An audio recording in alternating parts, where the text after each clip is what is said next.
At the end of a long table, an old man waits while dozens of senior figures bow.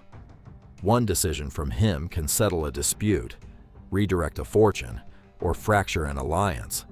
Yet the doors are guarded, his telephone is filtered, and every visitor is watched. He appears to possess absolute authority. In reality, he cannot safely resign, trust freely, or walk through his own city alone. To understand that contradiction, we must descend to the bottom of the Yakuza hierarchy and climb it one dangerous step at a time.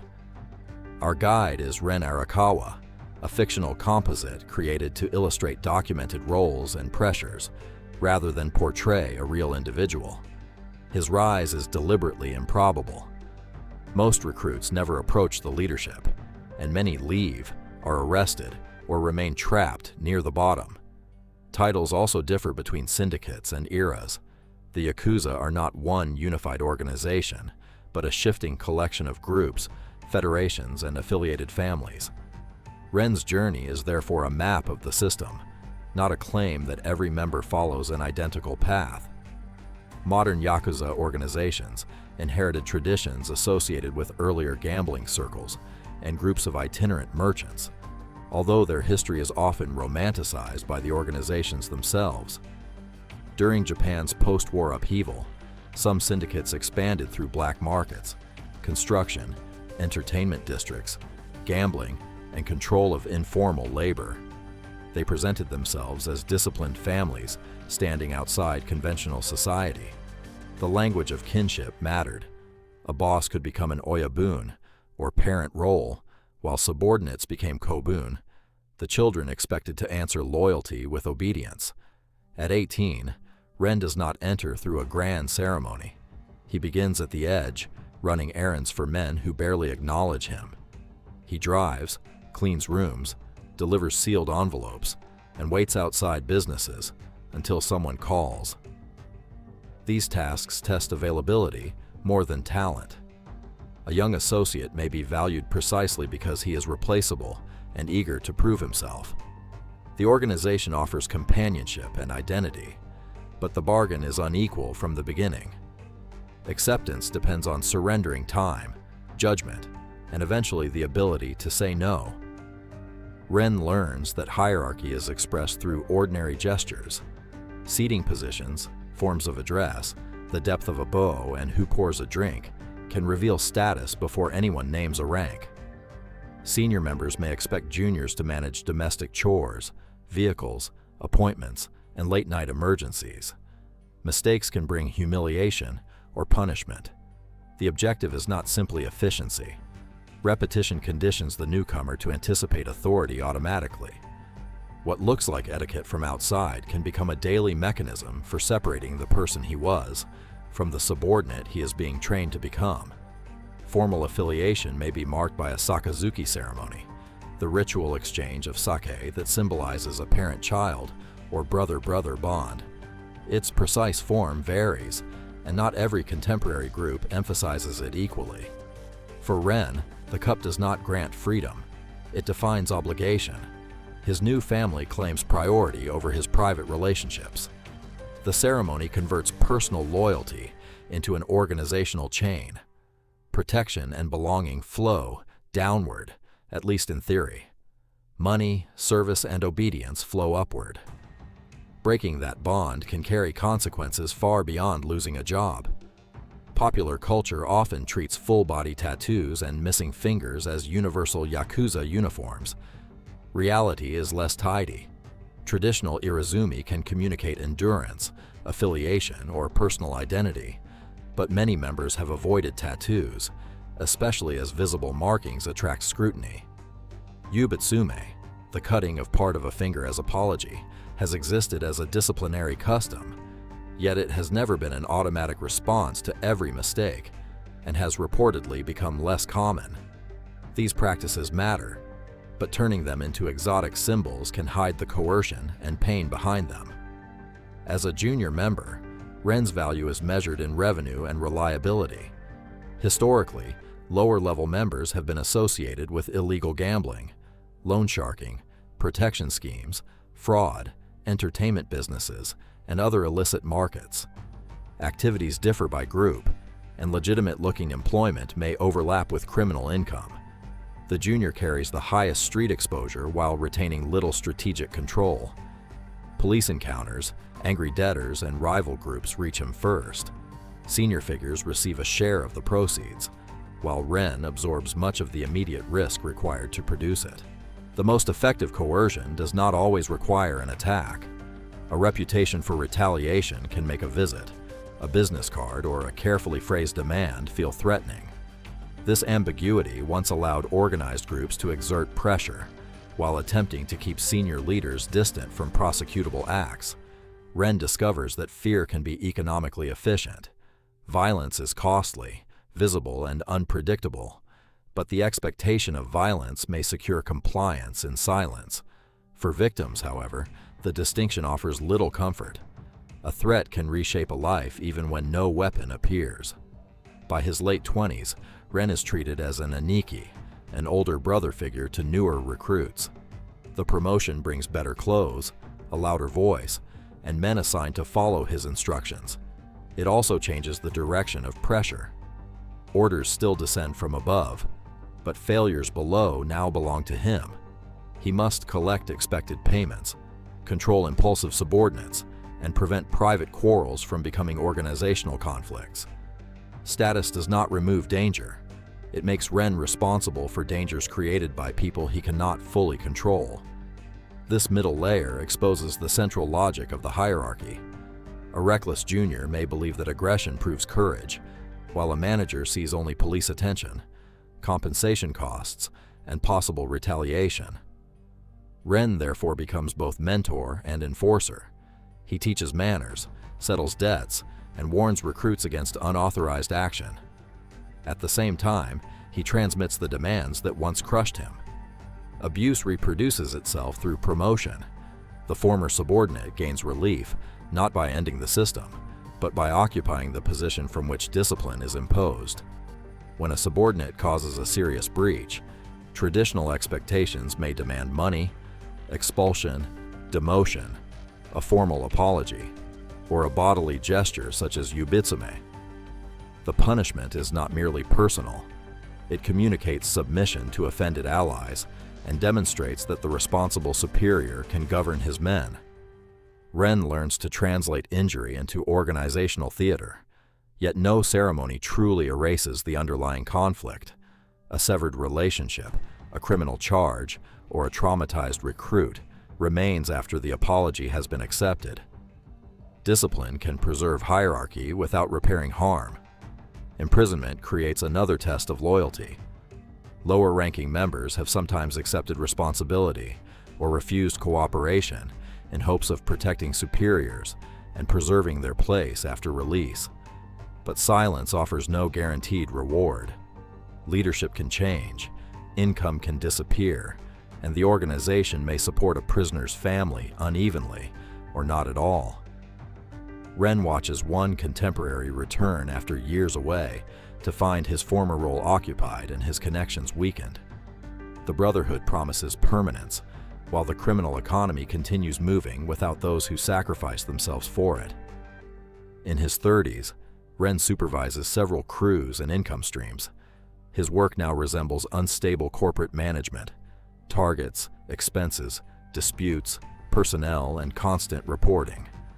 The comparison has limits because coercion and illegality remain fundamental, but bureaucracy is essential to large syndicates. Cash must travel upward through layers, and authority must travel downward without confusion. Ren spends less time displaying force and more time preventing disorder. Every envelope that arrives short raises suspicion. Every arrest threatens to reveal the chain connecting street activity to senior command. At higher levels, the border between criminal and lawful business can become deliberately difficult to read. Yakuza-linked actors have historically entered construction, real estate, finance, nightlife, temporary labor, and corporate intimidation. One notorious practice, sokaya, involved acquiring enough company stock to attend shareholder meetings, then using disruption or embarrassing information to pressure executives. Japanese legal reforms and corporate resistance reduced the old model, but the broader lesson survived. Information, access, and reputational fear can be wielded more discreetly than a street confrontation. Ren begins appearing in offices rather than alleys. Intermediaries, nominally independent companies, and layers of contracts create distance between a senior figure and suspicious transactions. Money laundering can move proceeds through cash-heavy businesses, property deals, false invoices, or cooperative professionals. These methods are not proof that every connected company is criminal, and investigators must establish evidence rather than rely on appearance. For Ren, distance becomes protection. He increasingly gives goals instead of explicit instructions, allowing others to understand what outcome is expected while limiting what reaches him directly. By his 40s, Ren approaches the role often translated as wakagashira, a powerful executive or underboss, responsible for turning the boss's authority into daily operation. Structures vary, but such a figure may coordinate faction leaders, finances, discipline, and relations with other groups. He stands close enough to power to influence succession, yet close enough to operations to be blamed when anything fails. The position demands constant calculation.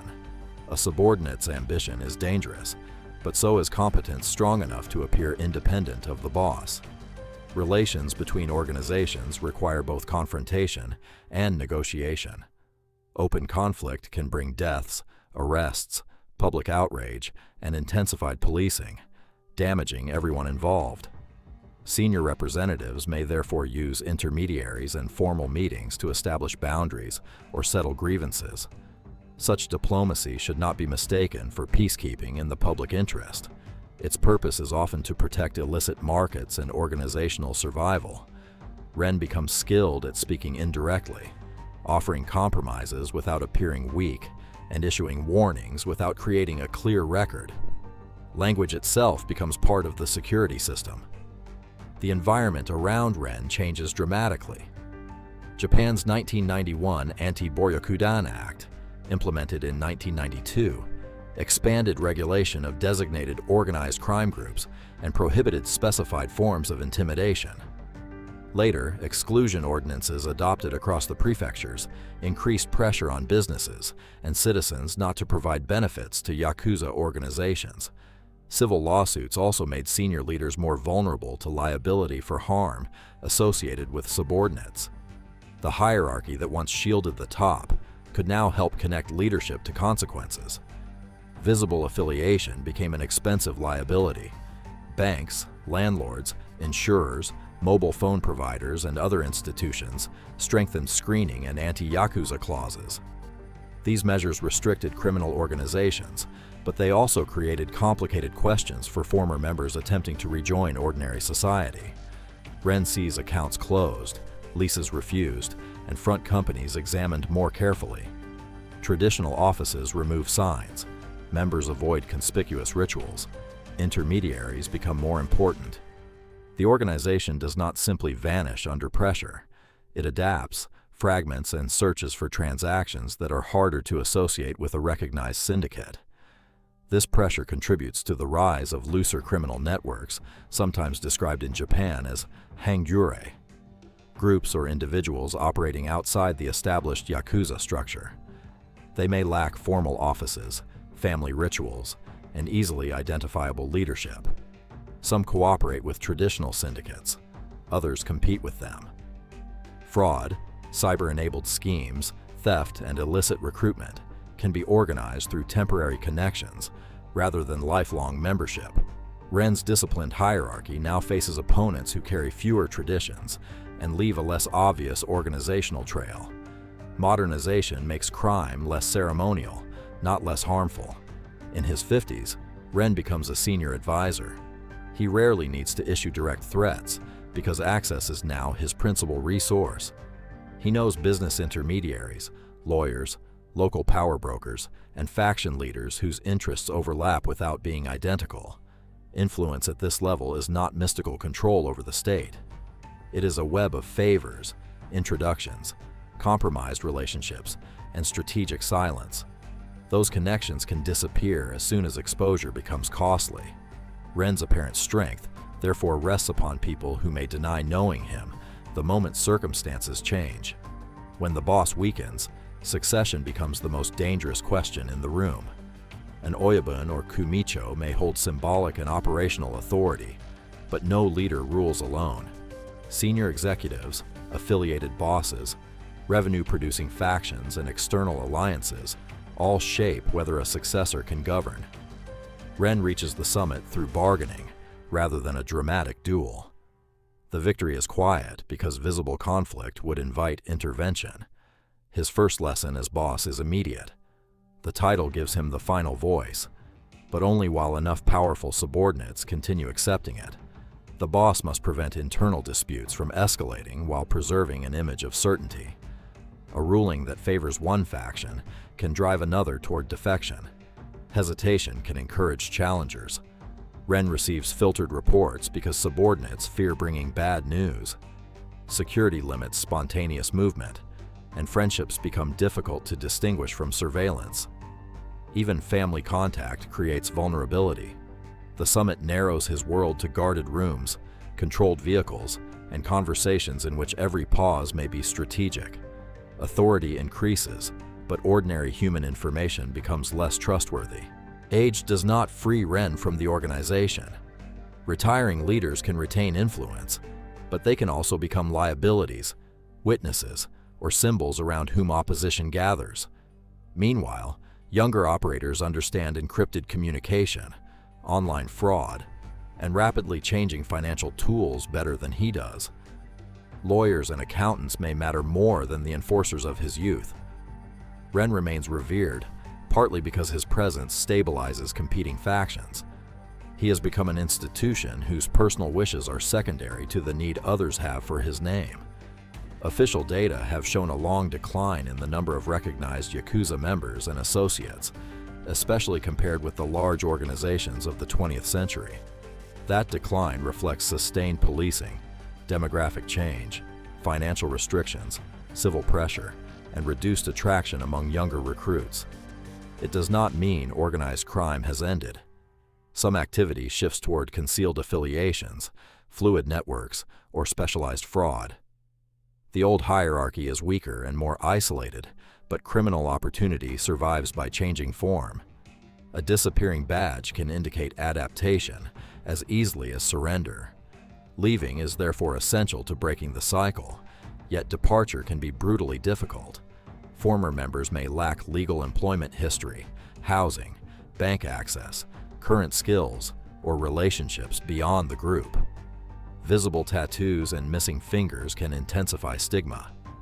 Exit support programs, employers willing to take risks, legal assistance, and sustained social connections can help. But reintegration requires more than ordering someone to resign. If lawful society offers no path back, criminal networks retain leverage. Public safety depends not only on suppression, but on making permanent departure realistically possible. At 73, Ren watches new associates arrive below him. They want status, protection, money, or a family that seems stronger than the one they know. He recognizes the hunger because it once belonged to him. But the hierarchy's final secret is now clear. Each promotion exchanged visible danger for deeper captivity. The junior feared punishment. The manager feared failure. The executive feared betrayal. The boss fears replacement. Power never removed dependence. It merely concealed it behind increasingly guarded doors. The cycle ends only when belonging no longer requires obedience to harm.